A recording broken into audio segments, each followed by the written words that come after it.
May nabasa kasi yung article sa Remate. May nakita akong balita. Eto sa Remate, papakita ko sa inyo. Anong sabi? Marcos Duterte honeymoon period tapos na, sabi ni Pimentel. Coco Pimentel na yan, guys.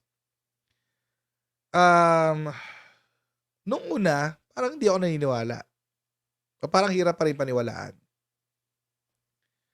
Kasi syempre, kinampanya ko din. And I campaigned for the unity team hard. As in, I campaigned hard for them. Sumasama ako sa mga rally, tapos nakikipagbakbakan ako sa social media, etc. etc. So,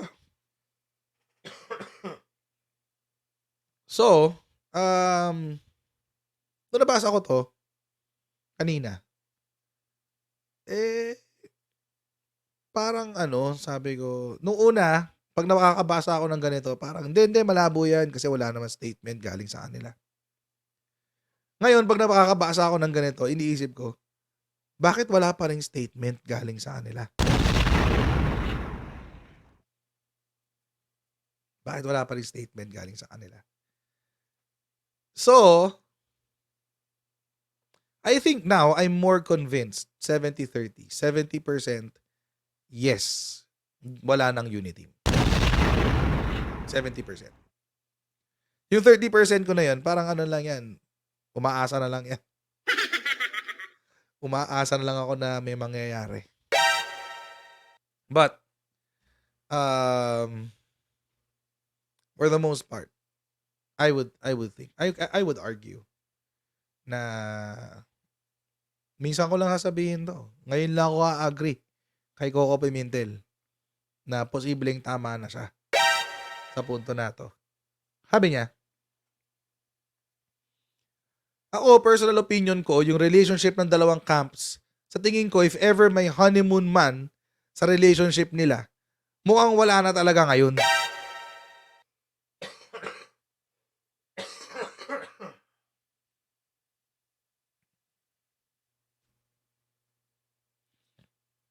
Tapos, parang sa ngayon, the Marcos camp is being represented by the Speaker of the House.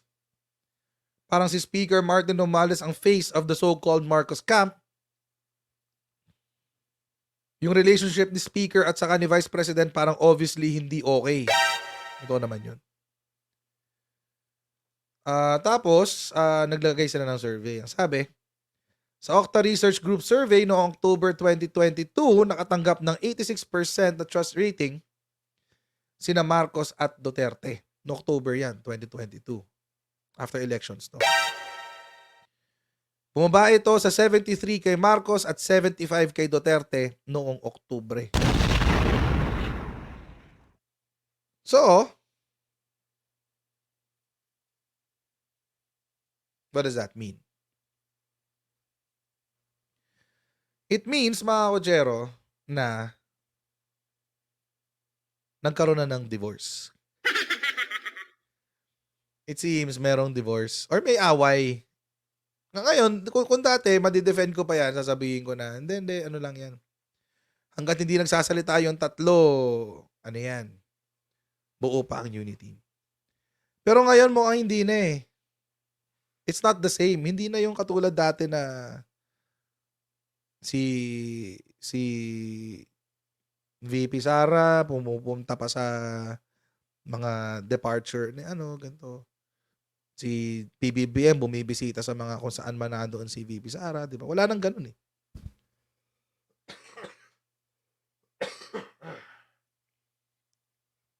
Wala nang ganun eh.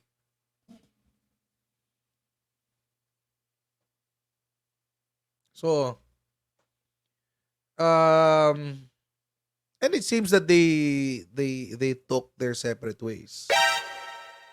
Parang ganun. So, si Presidente, it seems, is really much more comfortable kay Martin Romualdez. Okay lang naman yun. Choice niya yun. Si VP Sara naman is much more comfortable kay Senator Amy, which is, choices naman talaga nila yun. Walang problema. Pero syempre, bago natin gawin yan, as usual, mag-shoutout muna tayo sa Zedwave. Ayan. So, kayo po ay nasa US, UK, Canada, Italy, France, Spain, Ireland, and Belgium ay pwede na po yung magpadala ng inyong mga remittances sa Pilipinas gamit po ang Sendwave. Ang gagawin nyo lang ay i-download ang Sendwave app, gawa kayo ng account, at lagyan nyo ba ang account details nyo dyan. Pwede na kayo magpadala sa GCash, sa mga bangko, at iba't ibang mga pawn shop din sa ating bansa. At kapag gumamit pa kayo ng aking promo code na Coach Jared, ay makakuha kayo ng karagdagan $20 free credit. Kaya yan, gamitin na po sa Sendwave for all of your remittance needs. Alright.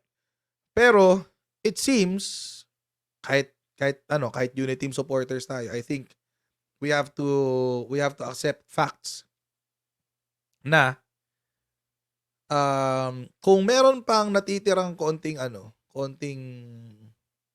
pag-asa tong unit team, it seems wala na yun. It's gone, guys. It's gone. Gone girl na yan. Gone girl na. So, yun. There.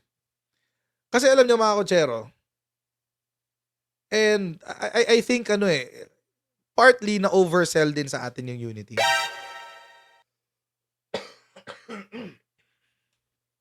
Partly na oversell sa atin yung unity. Paano oversell? Ibinenta sa atin ang pagkakaisa ng puwersa ng politika. Para for progress, for change, di ba? Yun yung ibinenta sa atin. But sige, let's give the benefit of the doubt kay Presidente at kay VP Sara. Bigyan natin sila ng benepisyo ng pagdududa. But it seems yung mga tao sa paligid nila hindi 'yon ang iniisip nila. Ang iniisip nila, makasiguro sila na meron silang pupwestuhan sa 2022. So,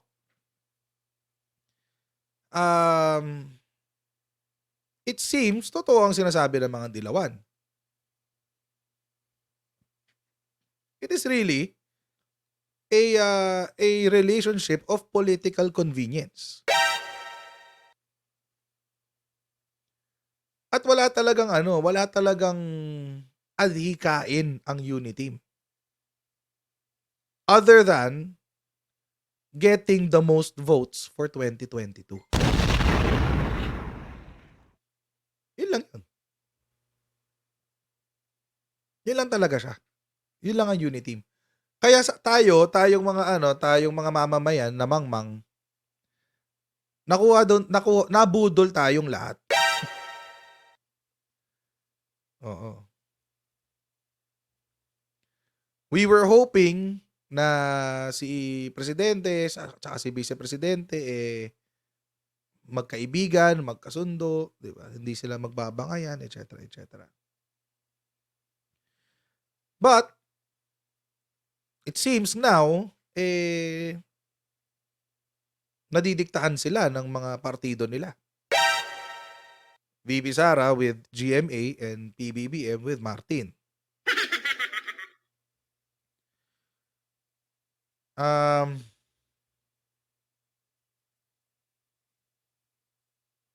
So, ako, I'm of the persuasion.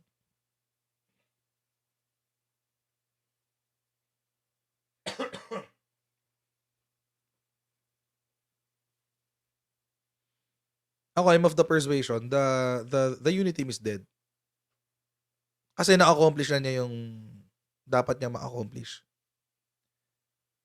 Binuo lang yung unit team para sigurado na merong Marcos at merong Duterte na makaupo. That's it. Ang harsh, no? Ang harsh. But it's the reality. It's the harsh reality of the unit team. At tayo, inisip natin, sige, siguro kung magkasundo yung presidente at yung vice-presidente, mas maraming ma-accomplish, mas maraming ma-achieve, mas malayo mararating ng Pilipinas, etc., etc. Yun yung inisip natin lahat. Kasi yun yung binenta sa atin eh. Yun yung binenta sa atin. But apparently, it's a different thing. So dito talaga nag-umpisa 'yan. Alam niyo nakakalungkot pa dito mga kotsero. Kung ah, ang sumira sa Uniteam, hindi yung players ng Uniteam. Ang sumira sa Uniteam, ibang tao. So anyway, going back. Ang sumira sa Uniteam, mga kotsero, 2 miyembro ng Lakas CMD.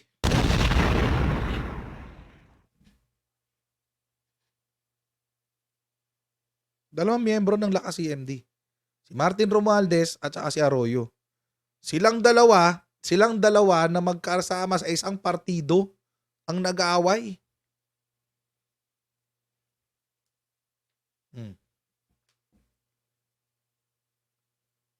Alam nyo mga kotsero, si GMA ayaw naman talaga niyan sa Uniteam. Napilitan lang yan.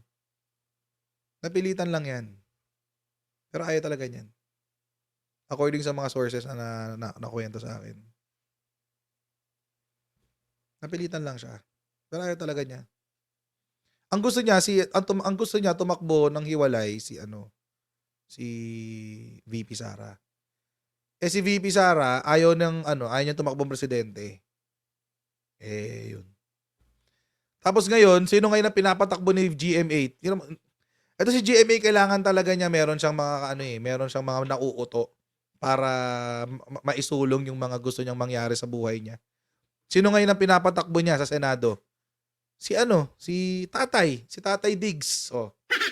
Siya naman ang inuuto ngayon, si Tatay Diggs. Takbo ka na sa Senado. Bakit? Nandoon yung following. Wala kasing susunod kay Arroyo. Wala siyang appeal sa masa. Kasi alam ng masa yung ginawa niyang kabalbalan kay Erap Estrada at saka yung pandaraya niya nung eleksyon. Alam ng masa yan. Alam nating lahat yan. Yung niya, I am sorry. Alam natin lahat yan, mga kotsero. Alam natin lahat yan. Kaya kapag ang kinausap niya, tayo, mga masa, mahihirapan siya makakuha ng simpatsya. So anong gagawin niya? Magtatago siya sa likod ng mga ina-idol ng masa. Si PBBM, si PRRD, at saka si VP Sara. Tapos gagamitin niya para makuha yung mga gusto niya. Tingnan nyo, ano nangyari nung kay Alvarez? Pagkapanalo ni GMA bilang kongresista, anong nangyari kay Alvarez? Baka nakakalimutan nyo.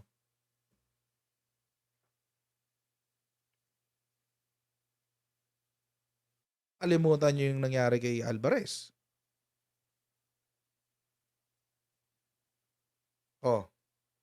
Under whose watch? Kay Digong. Kaya nga dito, ayan the early months of 2023 saw the sudden removal of Duterte's ally.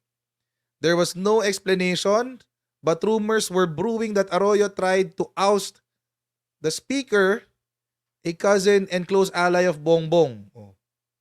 Had Arroyo been successful, Bongbong would have been weakened and left vulnerable to the possibility of impeachment. Totoo naman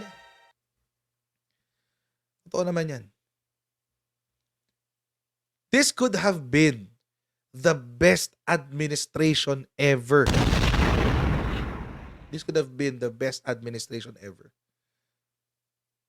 If not for the political greed of these two people. Si GMA at si Martin. Sayang. This could have been a win for the Filipinos. Kaso wala. So, anyway, yun na yun. So, isa to sa mga sumira. Yan yung away na yan. Ito ngayon, itong away na to, ang caused another division. Ay, caused another division. Nag-cause din yan ng division sa mga supporters. Bakit? Kasi merong mga Duterte supporters na nabwisit sa admin. Aminado naman tayo dyan. Meron din naman mga dating loyalist daw, na umasa, tapos hindi nakuha yung gusto. So ngayon, nasa kabilang posisyon na. Nasa kabilang bakura na. Tapos, ang nangyari, the battle kasi ngayon, mga kotsero, wala na yan sa balita. Wala na dyan. Ang away ngayon, mga kotsero, ang digmaan nasa social media na. Hindi lang si Maharlika, marami, hindi lang si Maharlika. Marami sila. Alam niyo, mga kotsero, ito, I'll be honest with all of you. Ako, may sama din ako ng loob sa admin.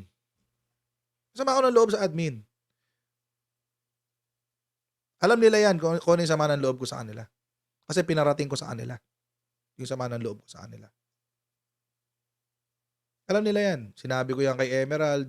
Sinabi ko yan kay during that time kay Attorney Trix. Sinabi ko yan kay PCO Secretary ngayon. Sinabi ko yan. Kasi there was a time na kinausap kami. Tapos sinabi ko sa kanila, ito yung problema ko sa inyo. Ito yung sama ng loob ko sa inyo. Ayun. So, alam nila yung sama ng loob ko sa kanila. So, hanggang ngayon, masama pa rin loob ko sa admin. That's real talk yan. Hanggang ngayon. Pero alam nyo, sa akin kasi, kapag siniraan ko ang admin, damay ako. Bakit? Kasi I'll be complicit to another regime change. Tapos mahihirapan na naman ang mga kababayan natin, etc., etc. Magiging magulo sa Pilipinas. And I don't want to contribute to that gulo. I don't want to contribute to that gulo. So sabi ko, sige, ganito na lang. Susuportahan ko na lang yung admin to the best that I can. Suportahan ko si PBBM, suportahan ko si VP Sara to the best that I can.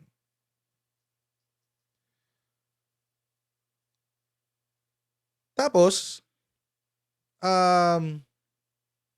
so ako, kahit masama loob ko, kahit busit ako sa grupo ni PBBM, tsaka sa grupo ni VP Sara, wala akong pake. Kasi mas iniisip ko yung ano ba yung mas beneficial para sa majority. 'Di ba? Susuportahan na lang. Ba't ko pa sasabotahe yung sarili ko? Kasi pag sinabotahe ko yung admin, sasabotahe ko rin yung sarili ko. Kumukhang tanga nun. 'Di ba? Guguluhin ko yung bansa para lang makaganti ako. Ko tanga.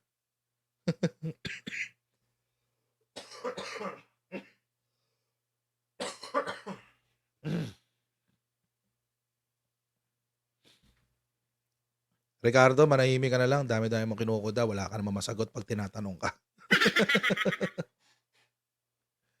Diba? Anyway. So, kahit masama loob ko kay Presidente, alam nyo, ito lang ito kasi yan. Siyempre, di ba, I campaigned hard for the unity team, di ba?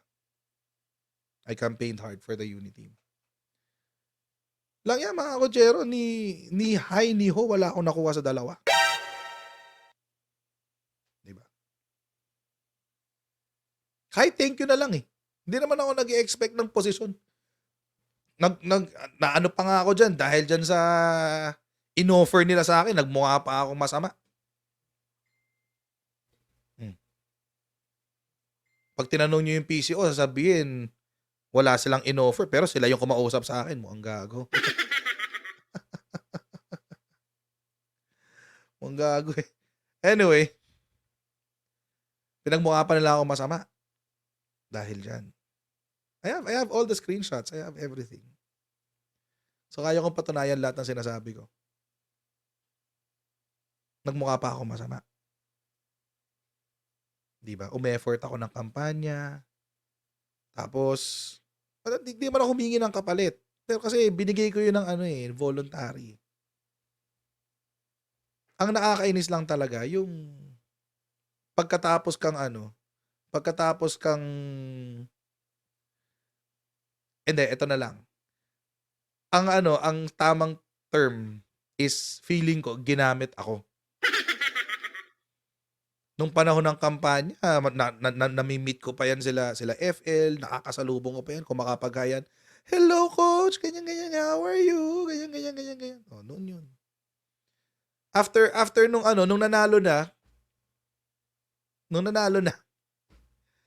naiwanan ko kasi tong tripod na to. Ito ko nasaan nakatayo yung camera. Naiwanan ko to doon sa sa headquarters. Naiwanan ko. Kukunin ko lang yung tripod ko sa loob ng headquarters kasi 'di ba nag-live stream kami nung bilangan. So nandoon kami. Naiwanan ko yung tripod ko. Hindi pa kami binigyan ng gamit ng PCO sariling gamit namin yung ginamit namin para sa live stream na 'yon. But anyway, gamit ko to, yung tripod ko. Naiwanan ko sa headquarters. Bumalik lang ako the following day para kunin. Kukunin ko lang. Ito nag-iisang tripod. Hindi na ako makapasok, guys. Hindi na ako makapasok. Bawal na raw kaming pumasok. Maski yung mga nag-vlog the night before. Bawal na raw. Grabe. Tinatawagan ko yung mga taga headquarters. Walang sumasagot. Sabi ko, kukunin ko lang po yung yung tripod ko. Paano ko ba makukuha? Wala nang kumakausap sa amin. Sa afternoon, wala na. Buti nga nakuha ko pa to eh. Meron akong isang meron akong isang kakilala sa loob, natawagan ko siya. Sabi niya, sige coach, ako na lang maglalabas, ihahatid ko sa labas.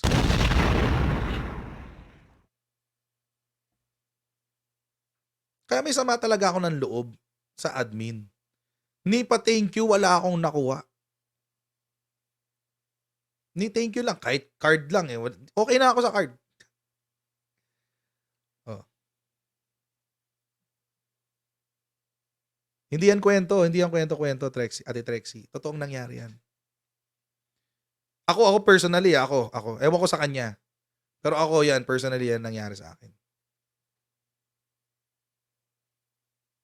Yun.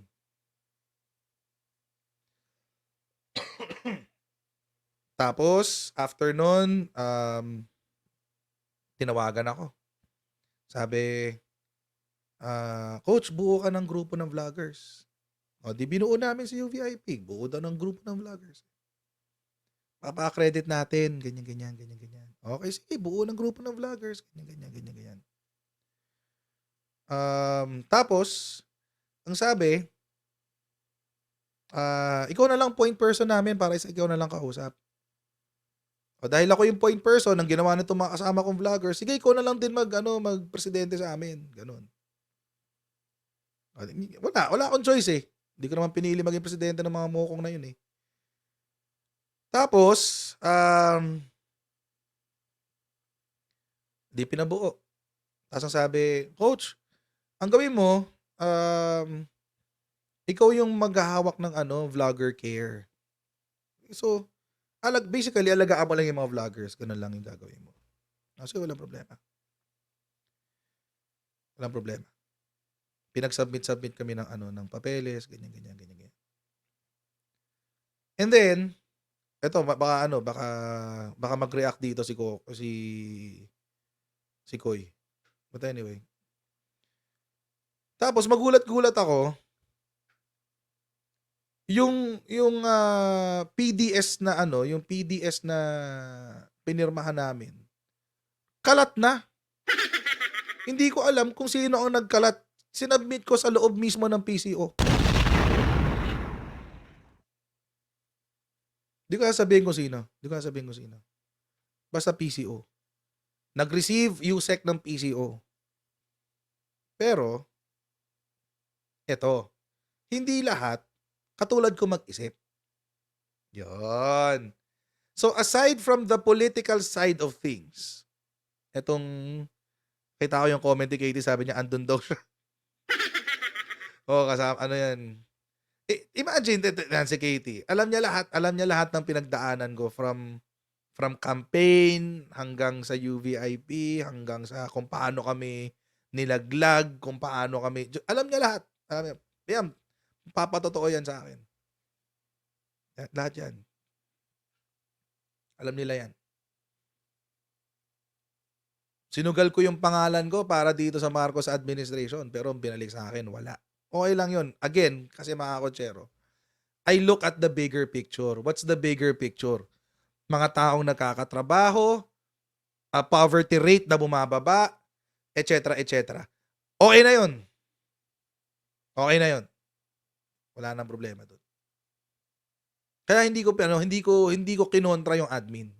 Kahit naggalit ako sa kanila. Kasi maliit na bagay lang yan. Pero yun nga, may mga tao na hindi kayang gawin yun. Tulad nito, example.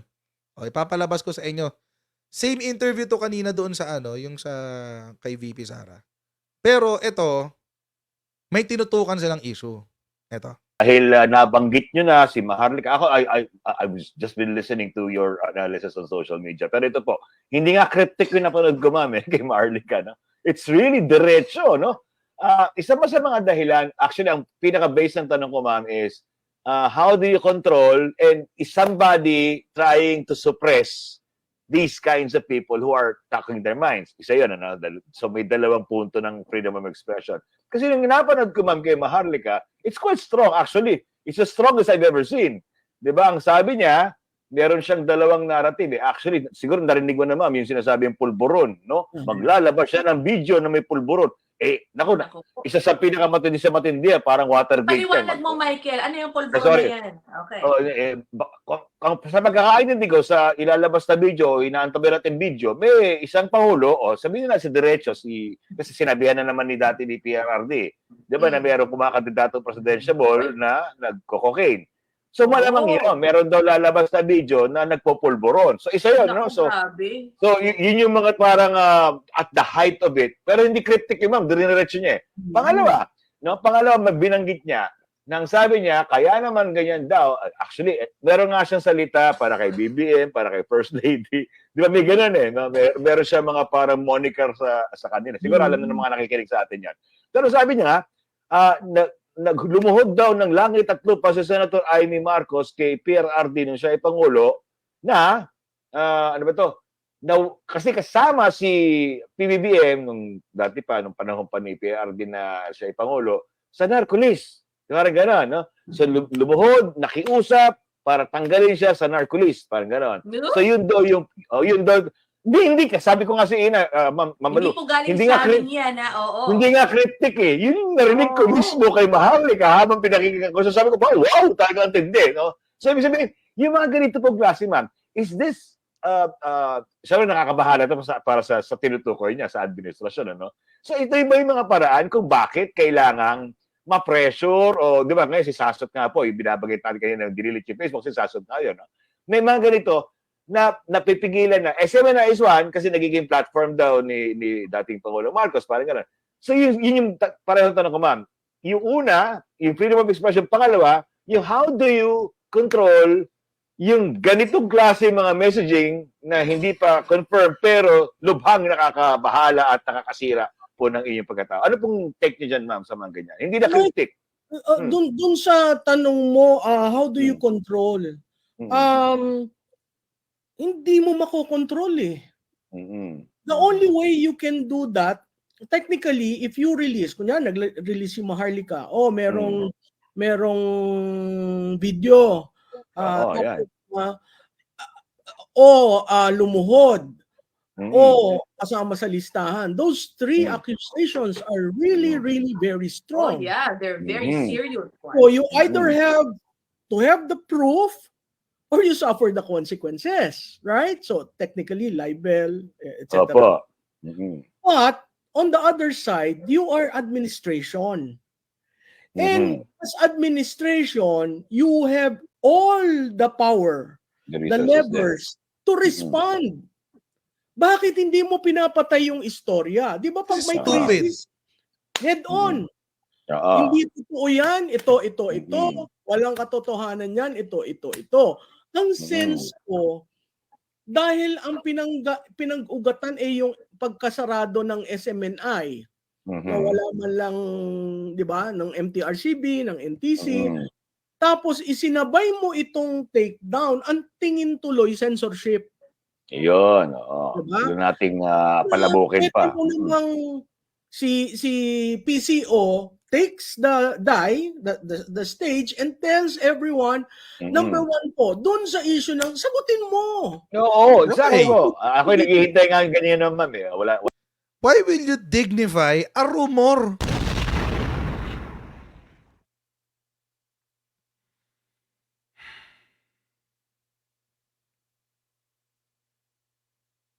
Why will you give dignity to a rumor? Chismis yan eh.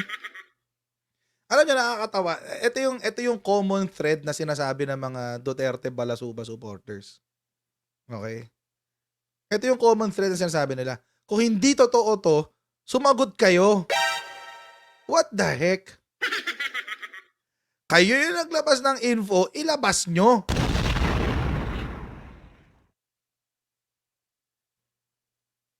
Maglabas kayo ng ebidensya at siguro, kapag nilabas nyo yan, mapipilitang sumagot ang PCO.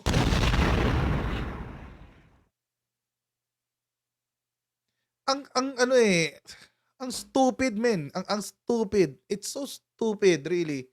Itong sinasabi ng mga ibang Duterte Balasuba supporters na meron ganito, pulburon, etc., etc., etc.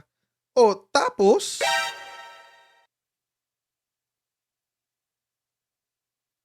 hindi ba dapat kayo yung nag-akusa, kayo magpatunay sa akusasyon nyo?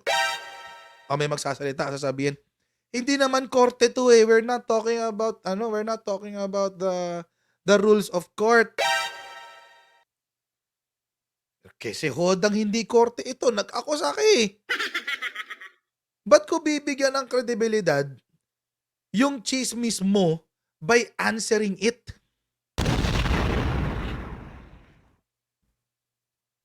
Alam niyo, actually, hindi ko naman talaga dapat itatopic tong pulburon kasi kaya ako lang to tinapik dahil narinig ko na to. Ibig sabihin, pinupush nila yung agenda ng pulburon sa mainstream media.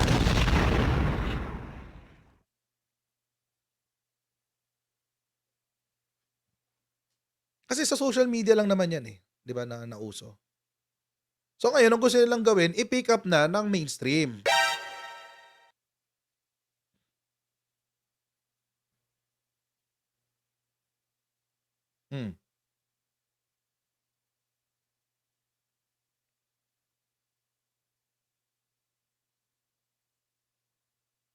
Nora Elong, don't box me on anything. Huwag mo ko ile-labelan ng kahit ano. You don't know me. Hindi mo ko kilala.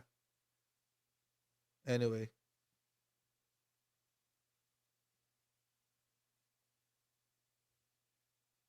Di ba?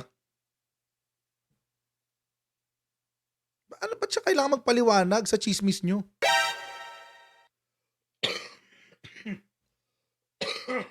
Yan din sinasabi nung Maharlika, di ba? Sumagot kasi kayo, ganito, ganyan. Ba't siya sasagot sa inyo? Ipakita nyo yung video. Kami ang kumbinsihin nyo. Hindi nyo kailangan kumbinsihin yung inaakusahan nyo. Kami ang kumbinsihin nyo na totoo yung sinasabi nyo.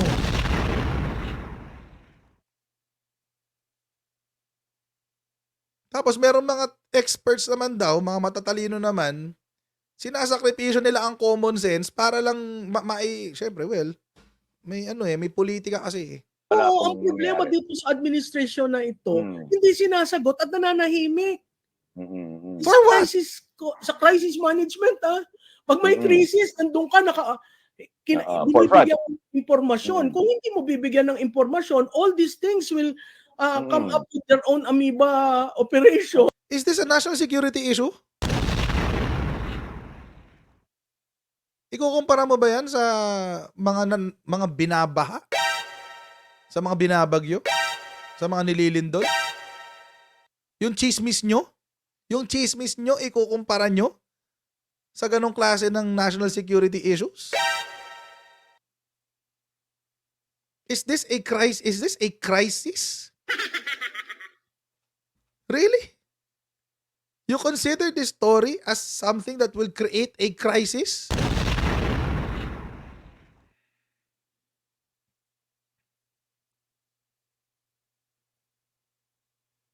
If anything, mga kotsero, this is an effort to destabilize the Philippines. That's it. Di ba?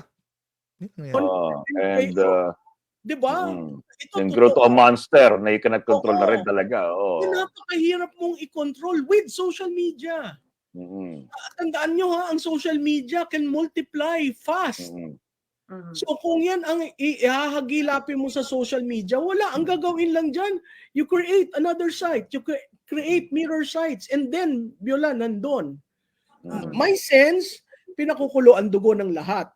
Kasi if you have a video of the president doing illegal drugs, hindi ba yan impeachable?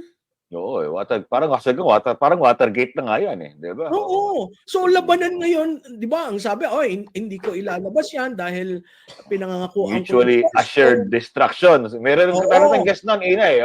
Para pag mutually assured destruction daw yan eh. Pag nagpinduto na sila ng ICC, ito pipindutin naman yung video, pareho kayo sira na. Parang ganun. Oo. Na in the meantime, kaya nga sinasabi ko, bumalik na tayo uli sa governance. Kasi technically, napakahirap Ano daw? Biglang bumalik sa governance? Kayo yung nagkakalat eh. Tapos biglang balik sa governance.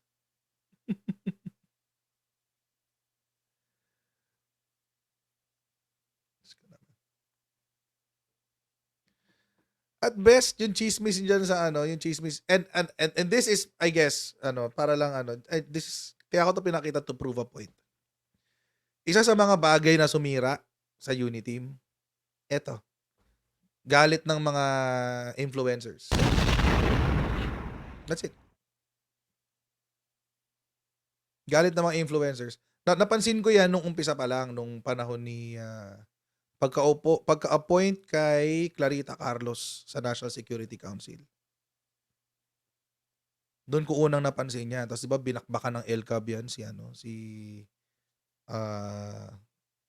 Carlos. Yun. Doon nag-umpisa yan. Tapos during that time, kinakausap na rin ng mga kaibigan, di ko pala sa kaibigan, ng mga kakilala kong DDS, sinasabi nila, ano ba yan? Budol, ganyan. Yun sinasabi nila sa akin. Nabudol ako, ganyan. Doon pa lang nag-umpisa na yun. Tapos hanggang ngayon, kine-carry over nila. Parang nawawalan na ng kapit. Yung budol. So ngayon, nag-isip sila ng siguro naisip nila, ito bagong pwedeng kumapit, yung pulboron. Okay. So, yun.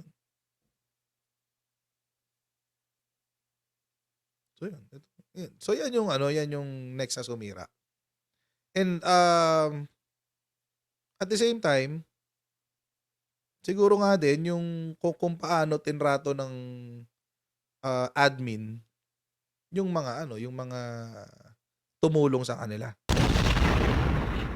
Kasi there's reason naman kung bakit. At isa ko in my case. 'Di ba? Hindi lang ako katulad nila mag-isip na hindi mo ako tapos kitang tulungan, gaganyanin mo ako, sisiraan kita. Hindi naman ako ganoon mag-isip. Kaso yung ibang tinulungan nila at ibang tumulong sa kanila, ganoon mag-isip. So dahil doon na nag-umpisa yung ganyan drama. Which is long play, extended play hanggang ngayon. But alam nyo mga kotsero, to be honest, let's be real. Hanggang kailan lang tatagal yan? Really? Sa totoo lang, hanggang kailan lang tatagal yan? Wala nang kailangang isipin si PBBM, elected na siya. Wala na siyang kailangang isipin. So, hanggang kailan na lang pwedeng gawin yan?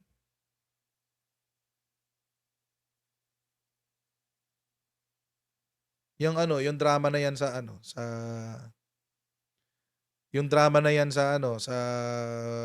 video pulburon. O ano nang sinasabi nila?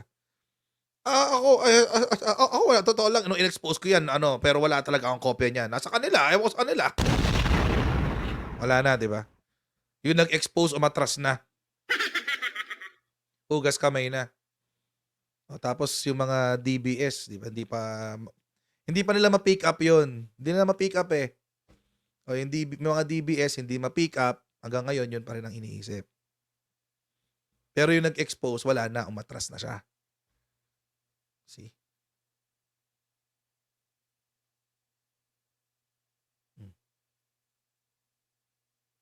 Wala na. Umatras na siya. Paano ngayon yan? Hanggang kailan nyo lang pwedeng patagalin yung pulburon video na yan?